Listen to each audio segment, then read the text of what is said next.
Olá, estudante, tudo bem com você? Espero que sim. Eu, professora Crisleide Nascimento, estou aqui em mais uma semana de aprendizado na disciplina de higiene ocupacional. E nessa semana, vamos conhecer os tipos de análises realizadas na avaliação dos riscos ocupacionais, bem como conhecer a legislação aplicada à higiene ocupacional. Então, trouxe como tema para você a matriz qualitativa de riscos, que a gente aprende na análise qualitativa. Lembrando que matriz qualitativa você vai ver bem mais detalhado na disciplina de gerenciamento de riscos, tá certo? Mas a princípio a gente vai conhecer de forma bem básica, introdutória, como é que funciona essa matriz qualitativa. Então, o que é a matriz qualitativa de riscos, tá? É uma forma utilizada para se avaliar o risco, sendo uma representação da combinação da probabilidade de ocorrer um evento associado a essa probabilidade, a consequência, tá? Ou severidade, caso esse evento ocorra. Então, é basicamente uma ferramenta para a administração de riscos ocupacionais, tá? Ela é conhecida também como matriz de probabilidade, pois tem o objetivo de exibir as chances dos riscos acontecerem, né? Traçando de certa maneira uma probabilidade em cada risco de forma específica. Então, para que vocês conheçam, tá? Essa é a matriz, tá? Qualitativa do risco, tá? Onde traz probabilidade versus a consequência, tá bom?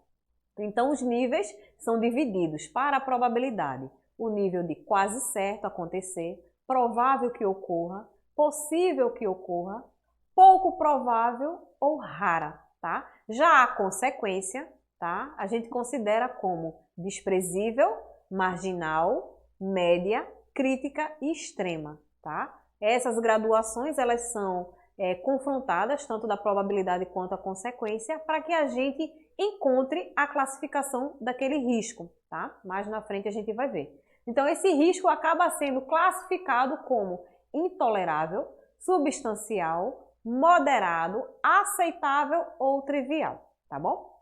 Então, vamos lá. Através de uma matriz de risco, é possível a gente identificar a magnitude do risco, tá? Esse grau do risco, tá? Dimensionar as devidas ações para controle desse risco que a gente avaliou, facilitar o trabalho de acompanhar processos e desenvolver projetos de segurança e priorizar e mapear tarefas e ações que merecem destaque. Então, a partir, né, desse grau que a gente vai identificar do risco, a gente pode priorizar algumas ações que devem ser tomadas. Então, existem diferentes tipos de matrizes, tá certo? E como modelo, né, alguns modelos, né, o AIA, que a gente está utilizando agora, BS 8800 e até mesmo modelos únicos específicos que são desenvolvidos pelo próprio profissional capacitado, né, de maneira que atenda à necessidade de controle naquela empresa de forma específica, tá? Não existe um padrão a ser seguido, tá? Existe um direcionamento, então existem algumas variações em relação a essas matrizes. Então, em todo caso, é recomendável os itens, né? Severidade, consequência, a exposição, né? Se é diariamente, se é rara, se é às vezes, e a probabilidade da ocorrência daqueles riscos. Então, todos esses itens, eles costumam ter 5 gradações, conforme eu apresentei anteriormente, tá? Aquela gradação que vai do menor para o maior. Então, vamos lá, só para que vocês relembrem, né, as gradações que eu havia falado, onde o cruzamento das informações vai me trazer, né, essa matriz, né, essa avaliação daquele risco. Então, trazendo exemplos práticos, tá? O exemplo 1 diz que um funcionário que atua na produção de uma indústria química, ele precisa circular na planta da fábrica, né, na área de produção. Então, nesse pátio, há veículos de carga, né, empilhadeiras, que transitam raramente, olha o destaque aí para a informação, raramente durante o dia. Então, essa situação de risco seria o equivalente a probabilidade baixa, porque o veículo circula raramente, tá? Com pouca chance de acidente.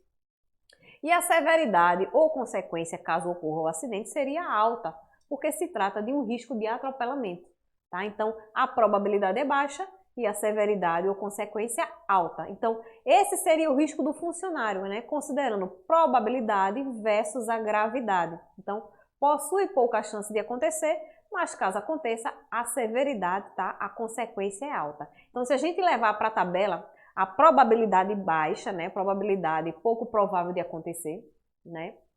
Então, a gente identifica ali pela setinha como está sendo apresentado em tela, tá? E no caso ocorra, né, a consequência ela vai ser grave, né? Porque pode trazer um risco de morte, tá? Por se tratar de atropelamento. Então, o cruzamento dessas informações, probabilidade pouco provável e a consequência extrema, a gente vai trazer o risco substancial, tá? Tá quase lá no intolerável, né? A própria setinha indica dentro da matriz qual a cor do quadrado que vai me trazer a essa legenda, tá? Então, o risco é considerado substancial. Um outro exemplo, tá? Nessa mesma indústria, suponha que a linha de produção ela dobrou, tá? E o número de demanda aumentou significativamente. Agora são muitos veículos de carga que transitam pelo pátio, tá? E o funcionário ele ainda precisa transitar, só que agora com a maior frequência por conta do aumento da produção. Então, essa situação de risco, ela corresponde a uma probabilidade alta de ocorrência de acidente, há grandes chances, porque aumentou o número de veículos, tá? E aumentou o tempo que o funcionário precisa transitar naquele setor. E a severidade continua sendo alta, por se tratar de um risco de atropelamento. Então, agora a gente tem uma situação de probabilidade alta e severidade alta.